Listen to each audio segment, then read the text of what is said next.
Hi. Hi. Welcome to another installment of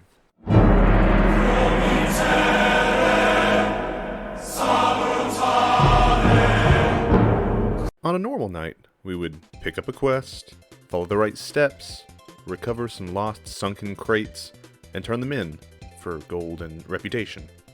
Yeah, that didn't happen tonight. A simple task. We set out to follow Kato's last known path of travel in order to discover clues of his disappearance and recover the Merchant Alliance crates. Upon finding what we thought was our first clue, we soon realized we had made a gigantic error by finding the ship first. You see, the thing about quests is you actually have to follow the proper order of steps so that you can claim treasure. These quests are linear. You don't just win by skipping the parts you don't like. Come to find out, we weren't even following a path. We just sailed wherever we thought was right. And boy, was it wrong. The true path laid south of our original route, which means this was now going to take twice as long as it could have been. As we retraced our steps, we made the decision to pass the first clue instead of jumping in after the captain's key. Why, you ask? Well, being the genius that I am, I purchased the emissary flag for the Merchant Alliance, but totally forgot to put it on the ship for us to earn more gold and reputation while completing this quest. Oh look, the dagger I never threw to raise the flag. Barely able to handle the stress of this adventure, I take a page out of Mr. Buddy's book and nap on the ship's railing. But Silas was having none of that today. Thanks, Dick. Through the raging storm and waves, I find the literal key to our salvation. Morale was rising, but fate had other plans. More on that later. This time, we actually did everything right, and were so close to the treasure I could actually taste it. Or was that the scurvy? As we rediscovered Kato's ship and recovered the lost shipment, I felt death's icy grip coming nearer and nearer as my lungs started to fill with water. But then I just ate a pineapple, and everything was better. Because obviously this mechanic makes sense. As we return to port to turn in our plunder, we spot a ship far off in the distance.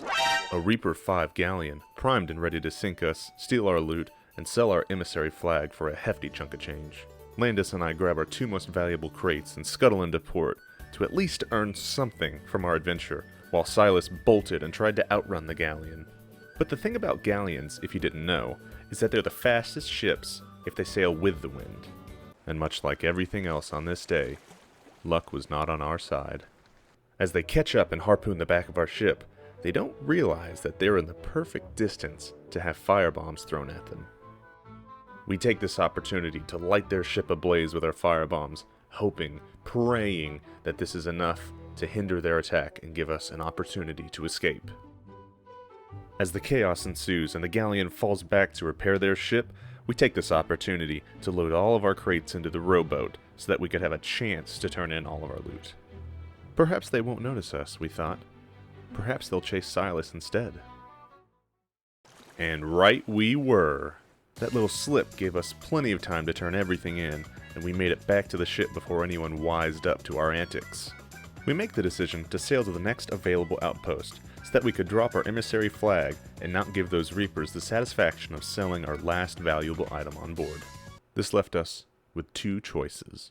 We could either scuttle away by logging out and giving them no satisfaction, or defend what little honor we had left and go down swinging. Yeah, right. We parked our ship, dropped the ritual skulls we forgot to turn in, and got the hell out of there. We probably had time to do another quest and prove to ourselves that we were competent human beings, but be honest here. Would you do it? Probably not after a day like ours.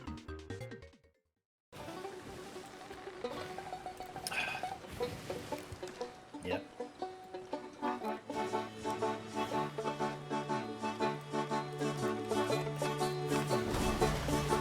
Wait, we got two banjos. We need some percussion. You can banjo the back. I mean, otherwise we're just gonna look stupid. What if So, someone rolls up on us and they see we have two banjos?